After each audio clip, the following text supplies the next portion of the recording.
The following podcast is offered freely through the Insight Meditation Community of Washington and by Jonathan Faust. To learn more or to make a donation to support this work, please go to www.jonathanfaust.com. We've been exploring some of what we think of through the lens of Buddhist psychology as skillful means, or what I think of as pragmatic Dharma. How do you take these truths, eternal truths, and apply them to the problematic issues in your life? And one of these, of course, has to do with work. And I really can't think of anything more qualified than Michael to speak with us a little bit tonight about this. He's jumped into work at an early age. When we first met in college, you were selling fencing at Sears. And from there into IBM and into lots of sales and sales managing. And Michael took a company and sold it to a bigger company and then made a wild move from the profit world into the nonprofit world, where he was running the Rocky Mountain Institute, which is one of the premier green think tanks in our country. And from there, transitioning into writing a book on work and performance and working a lot with different boards and so forth. And without further ado, I'd like to invite Michael, if you'd like to come up.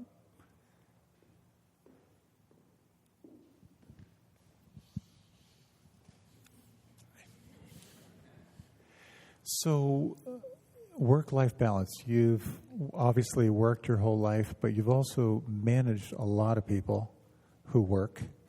And I'm wondering how you might want to kick things off. What does work-life balance mean for you?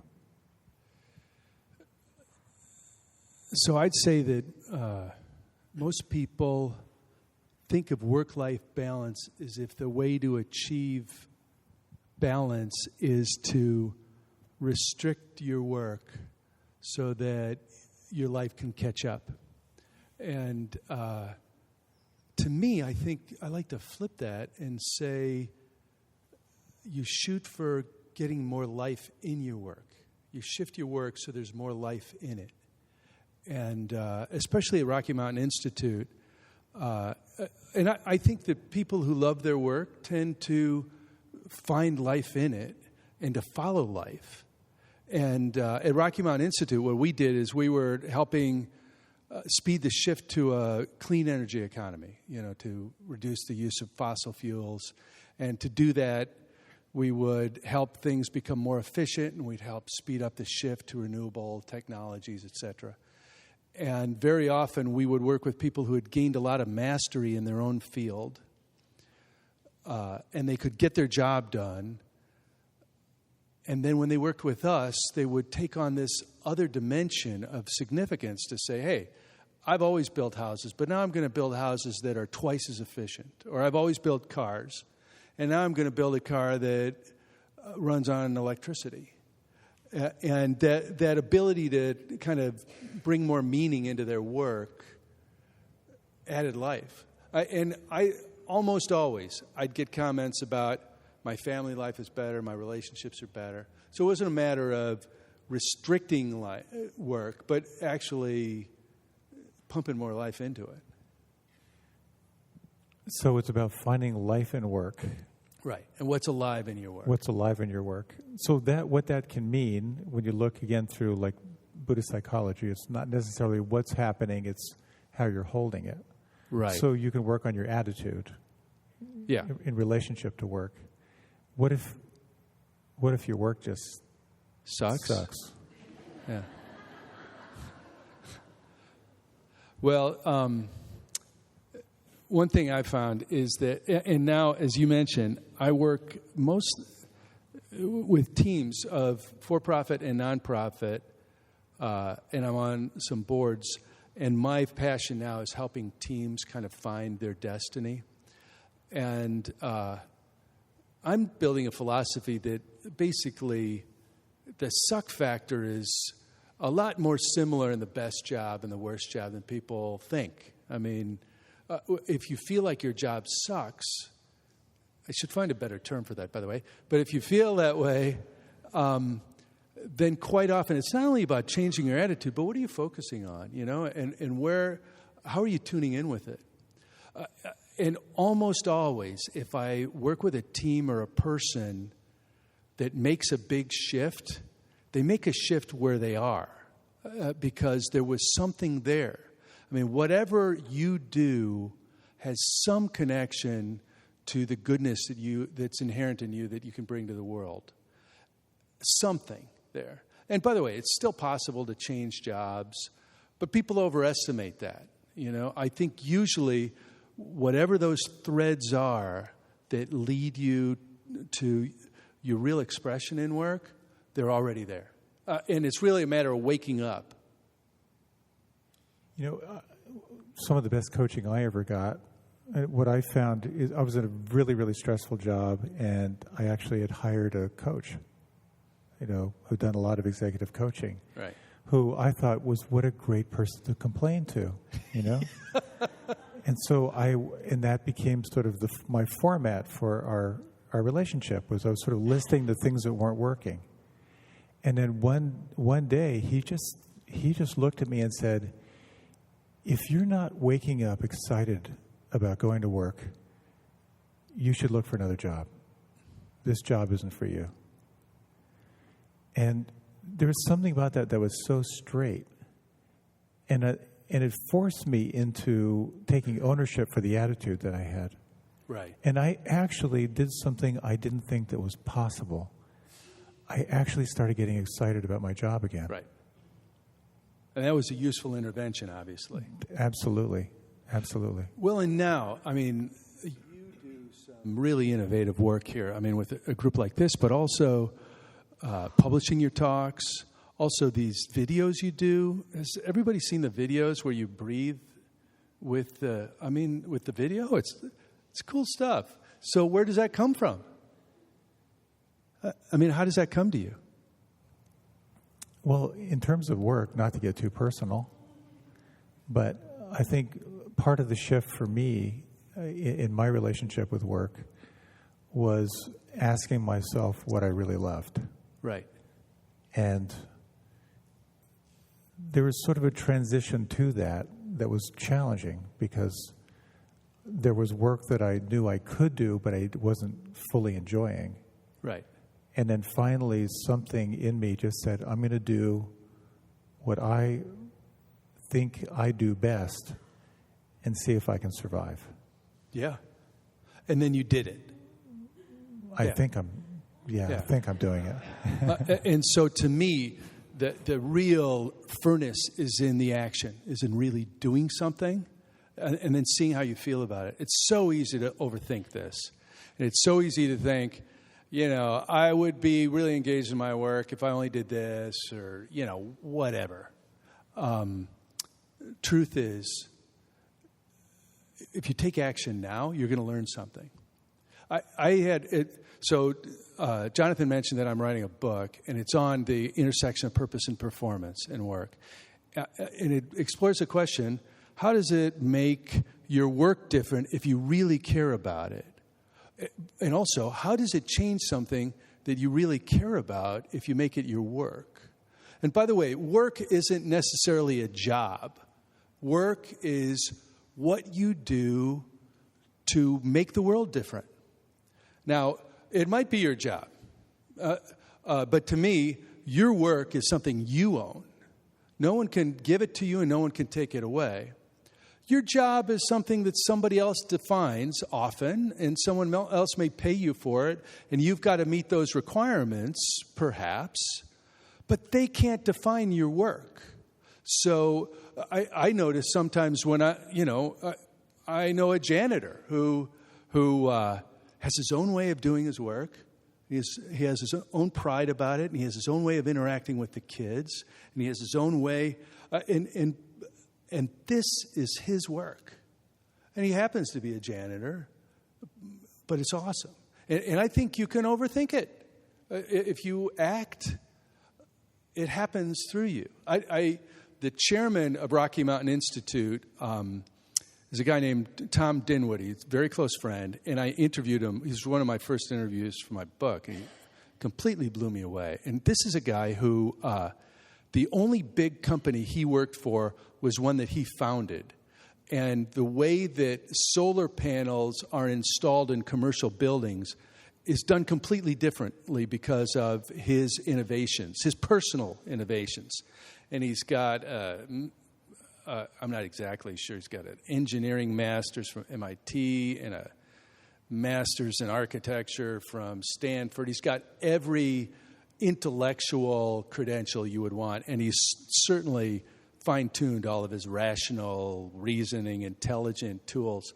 So I sit down with him and I go, and by the way, he is a crazy man. I mean, at RMI, we had really first-class engineers and architects and scientists, and they would take anybody on about environmental issues. Tom Dinwoody walked in the room, they're like, oh, God, it's him again, because he was so intense. And I said, Tom, how do you know when you're on track? How do you know when you're driving with the energy you want? And he says, it's all about sourcing my own internal energy. Wherever I am, every couple of seconds, I check in with my energy to determine whether I'm on track. And he said, if I'm off for 6 minutes, 8 minutes, boom, I stop whatever I'm doing. And I try to look around, I scan and decide, what do I have to do to get back on my energy? And when I ask that question, the answer comes. I'm like, okay, well, that's not what every engineer says. Have you always been this way? And he said, no way. I spent years off my energy because somebody told me what to do, because I was doing what I thought I had to do. I was doing what, and he said, it took me a long time to trust my own gut. And the more I trust my own gut, the more I'm able to show up in the world and do the work that I was meant to do. I know I was meant to do it. And so I go, so I do this interview, and then I have it transcribed, and I'm like, wow, what an interesting perspective. And I tell my wife, I lay it out for her, and I said, and then he said, when I'm in my energy, that's when I'm really connected, and I can do the work I was meant to do.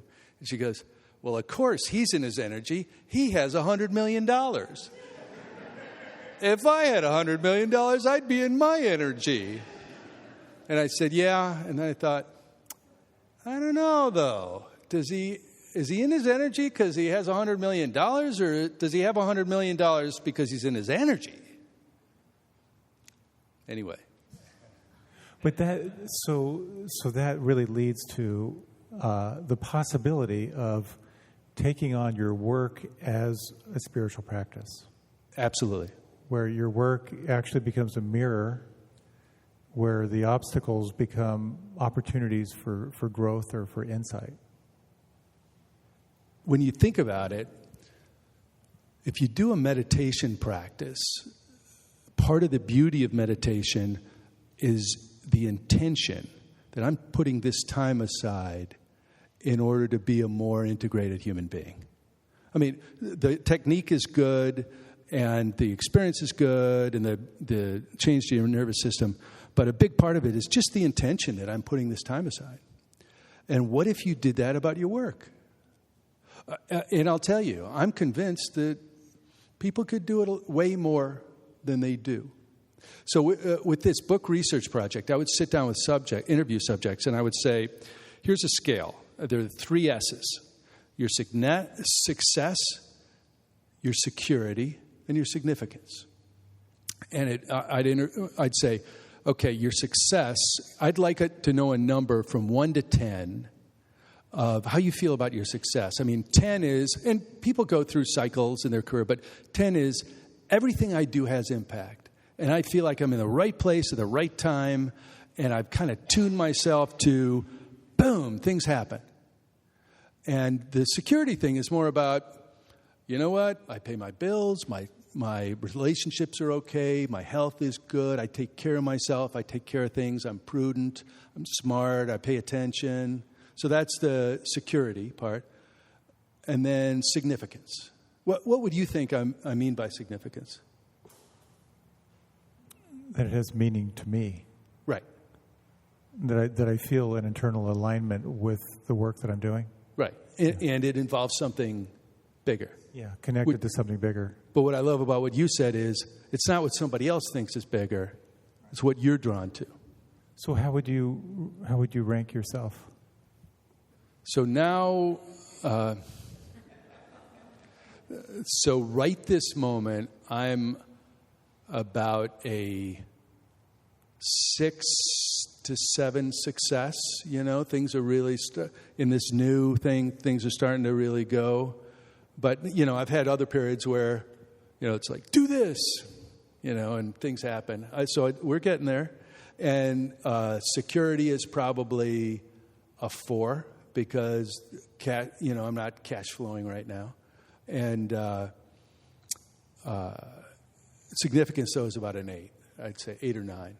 And it'll get higher as the other ones come into line. How about you? I knew I shouldn't have asked you that question. As soon as I said it, I thought, oh no, it's coming back.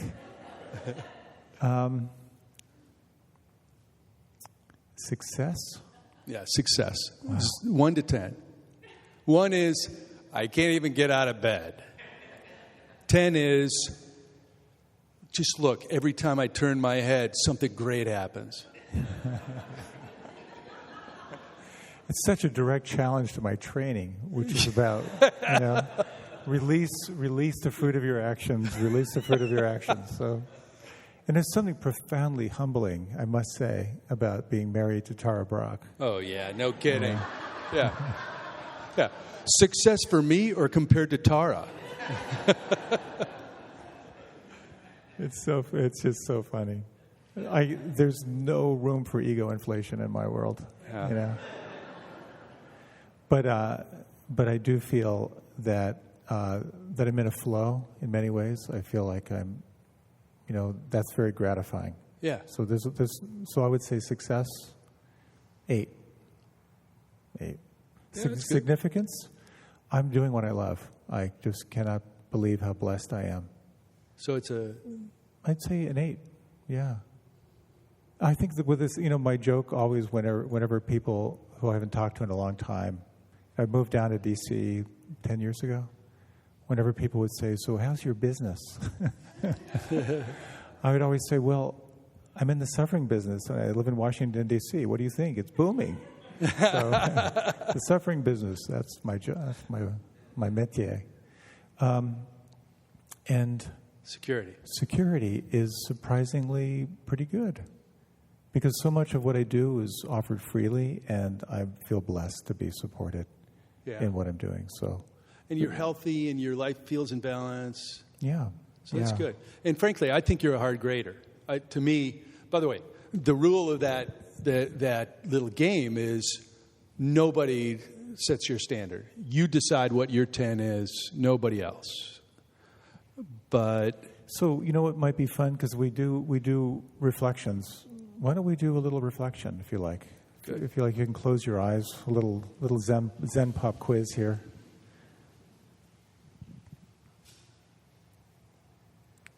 So when you think about your work, and again, as Michael said, your work doesn't necessarily mean your employment. You may be retired. You may not be working at this time. How would you rate for yourself your success on a scale of 1 to 10?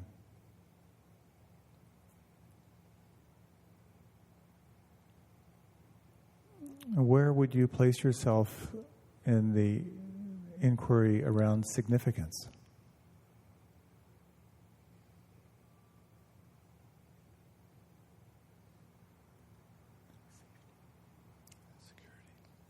And where would you rate yourself in security?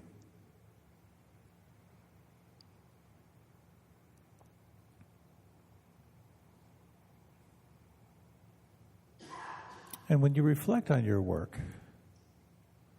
what's between you and feeling really happy?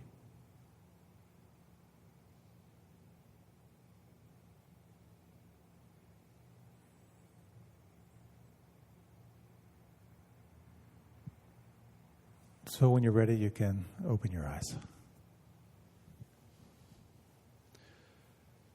So I had an experience.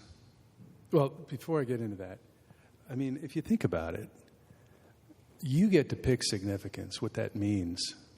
And what I find is that you don't have to go from a 4 to a 10, you know? If you're a 4, which is just what it is, which is not bad, you know, like having significance of 4 means you're alive and you're doing something and it matters to you. Just what would it take to get it to a 5? Because that's really how you get to a 10. You don't go directly, you know, to jail without passing go. You go bit by bit, and as that happens, it happens. And then the other thing is,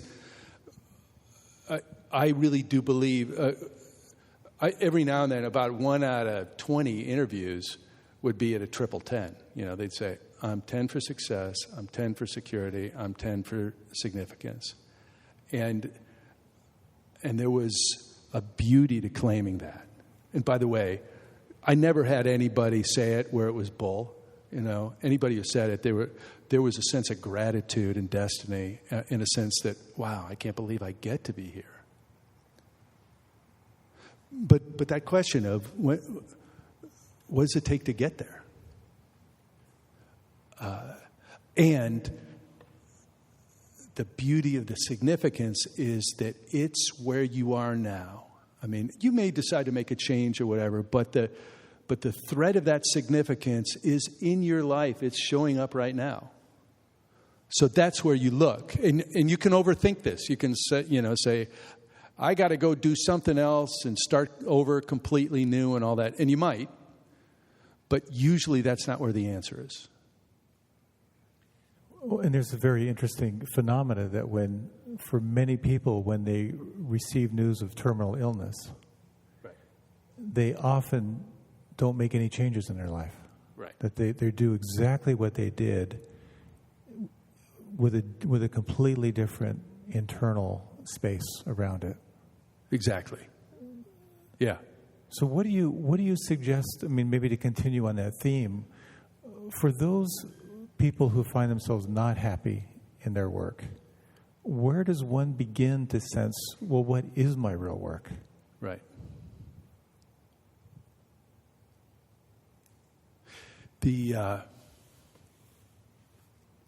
First of all, if somebody's not happy in their work, I get jazzed about that, because it means that there's some striving that is starting to emerge in them, that there's a desire, you know. So the dissatisfaction is actually, it's a manifestation. It's a sign of right, of a shift or something. Right. I think it's a deeper part of them speaking to themselves.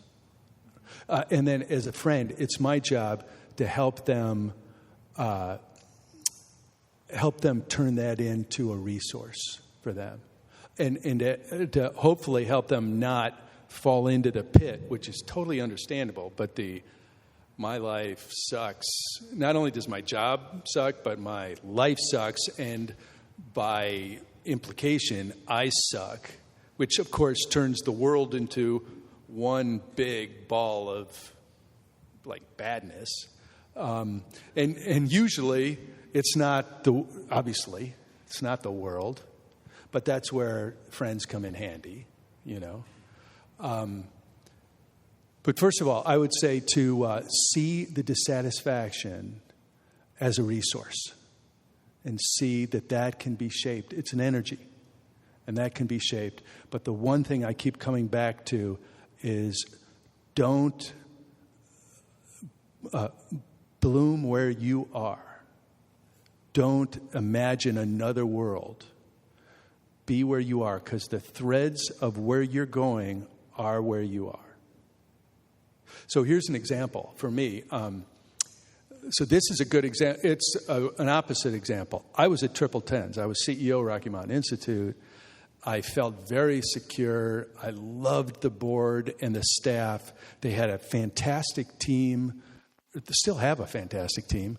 The funding was great. I mean, and the strategy was clear. and I enjoyed my job, and I woke up one morning and I was like, my time is done here, you know? And I hate to say it, and it didn't suck. I just had a sense that it was time to move on. And the real truth of it is that I knew I wasn't the right person to take the Institute to the next level. Because I'm a businessman, and I had a great time there, and I helped them get from a startup, unstable, to stable, clear strategy, strong team, good finances. But they needed somebody with, frankly, more vision than me. And the board fought me. They're like, no, we want you to stay. You've worked so hard. We like working with you. And then they met the new CEO, who we mentioned. And they're like, good luck, Michael.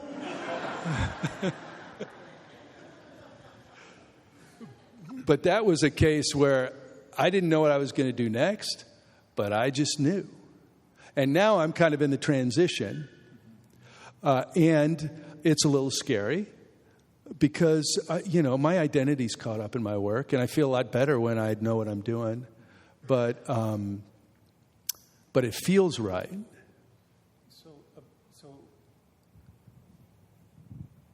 So about the transition piece, there's one little teaching that Ken Wilber talks about. I believe I may have mentioned it here. He said that when you get to the end of something, a job, a project, a relationship, your mind wants to make someone wrong. Right. Either you're going to blame the externals or you're going to blame yourself. Right. But he said, here's another analogy. You've been eating at a buffet table and you're full. You're just done. You were so excited to find. And when you think about it, maybe a job that you left or a project that was over, you're excited to find it. It was stimulating. It was wonderful. And then you reach a point where you can't eat another bite. You just have to step away. And it sounds like that was sort of your experience. Totally. You were done. And I would say, if I can take another angle, a suggestion, if somebody here has a friend that's going through a transition, here's the suggestion, in line with what you just said. They're unhappy, or they lost a job that they liked, or they lost a job that they didn't like, or they feel stuck. As a friend, you can sit down with that person and you can help them hopefully get a sense of the threads in their current life that are leading to the future life. That they're there. And as a friend, you can ground yourself because you're not in the drama as much. You're not as much in the drama of the transition. But you can ground yourself and help them discover the threads. And you can hold the space that there is a future for them. And it just needs to be discovered. And when someone is in transition, I love being a friend of someone who's in transition. First of all, it's an intimate thing. And it scares most people. I mean, most people, when they see someone in transition, it just hits some buttons that I may lose my job, or I may go there, or something could really go bad there, and I just kind of don't want to hang around. And if you can be the friend that holds the center and helps them look back at what have you been doing? What's been alive? What's alive in what you've been doing? What feels like it's important to you? What are you grateful for in what you've been doing? In that buffet, what tasted good, And there's something, because something brought them there. And then you can do that to yourself. Well, the Buddha taught, he said, finding your Dharma is your Dharma. Like finding your path is your path. Or finding your work is your work. So it really is a lifetime inquiry, isn't it? I mean, right. It certainly has been for you. You've gone through many different phases of your career where you're sort of in that place of asking yourself, okay, that's done, what now? And just as the fellow you were interviewing has said, I just listened to my energy. Right. What do you tell people when they're between the trapeze bars? I say, go find somebody, because you know somebody. that loves their work now. And just ask them about their work. Don't ask them, could you tell me how you have gained your appetite for your work, or what do you do, or what kind of practices? Just say, what do you do? And just see what happens. And my experience is that is contagious, and that it doesn't have to be the same work. In fact, kind of better if it isn't. So I found when I started working on this book, I started by talking to people that were doing extrinsically pro-social things, building renewable energy, working on health, food, safety, helping great groups of people. But then once I got tuned to that, I'd go get a cup of coffee, and somebody made a great cup of coffee, and I'd think, that's just as cool, in a way, because it's a person right there, and they're expressing. And that's available. That isn't a function of your job. That's available. So maybe, I know we have just a little bit of time left, but one of the things that I remember you saying earlier, that your takeaway from a lot of the interviews you're doing, that you're really paying attention to is bringing a quality of excellence to whatever you do. Right. Can you talk about that a little bit? Yeah.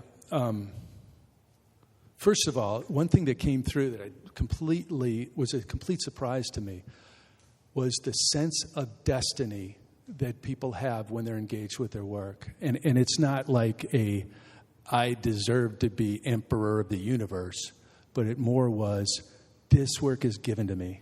If they're triple tens, they're like, this was given to me, and I'm serving a purpose bigger than myself.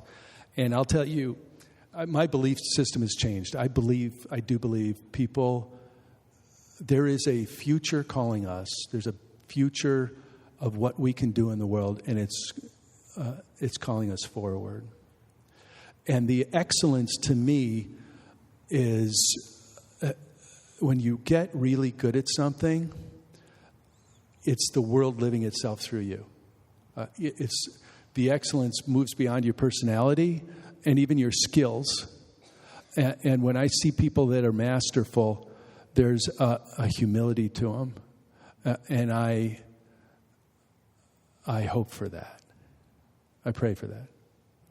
So those qualities of mastery, just to slow it down a little bit, there's a sense of feeling connected to something bigger than you. Exactly, yeah. There's a sense of serving. And there's a sense of, there's something you were saying about a sense of the future, like the future drawing you forward. Yeah. Say a little more about that. Like, how do you experience that as you're digesting the interviews that you're doing?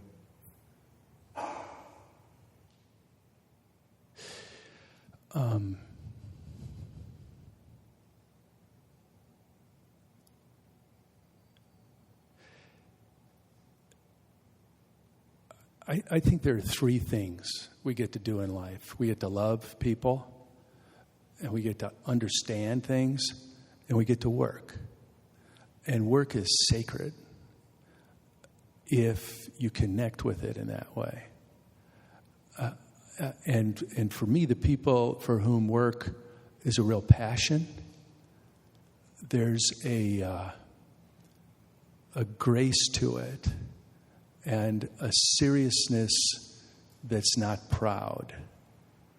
And they're willing, that was great when you slowed it down. They're willing to slow down and get to the nub of the issue. And whatever the presenting issue is, that's why I keep saying don't overthink it. It is coming at you. I'm convinced. And one way to help find it yourself is to help find others, or help others find it. And if you can join a team where everyone is really committed to performance, one thing I found is that the people that I was really attracted to had no compunction about success. And success wasn't always financial, but they wanted to get things done. And it was because they were doing it for something bigger than themselves.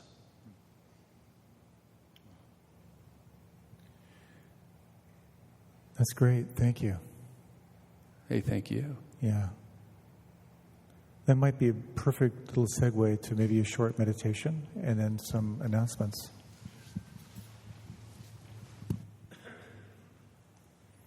So with your eyes closed, you might take a moment just to reflect on these three qualities that Michael mentioned of that we're here on this planet to love, that we're here for wisdom, and we're here to work. That work is the expression, the action of who you are in the world.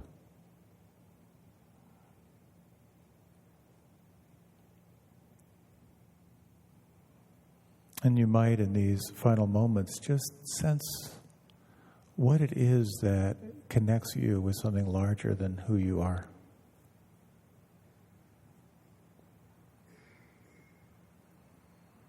And what it means to slow down and to see your work as your spiritual practice.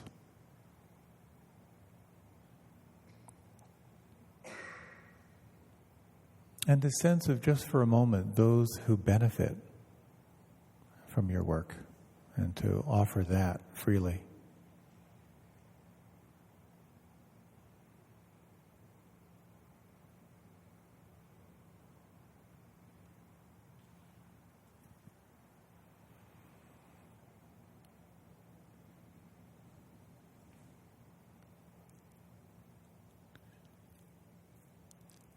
And when you're ready, you can deepen your breath.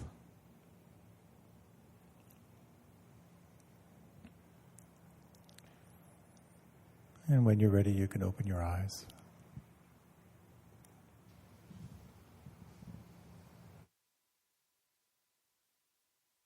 If you were to offer the punchline of your book, or like the sort of the punchline of what you're digesting as you're exploring this whole realm, what would it be?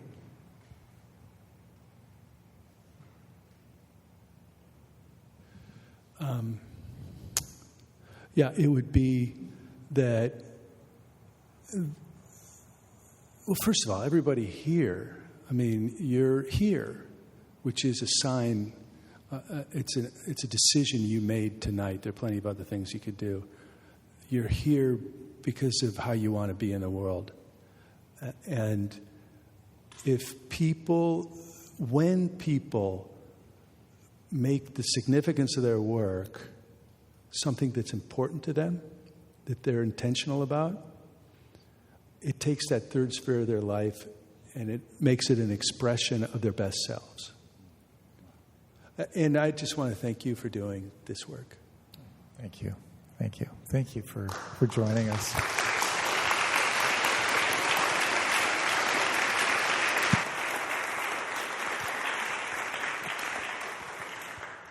Just a few announcements.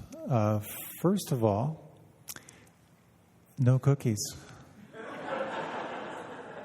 We are... You promised cookies. But I do have a power bar and some breath mints if anyone wants. So you can come up afterward. We can share it. One of the very cool things the church is doing is Ramadan is coming up. So the church is making space available at 9:30 for those who can be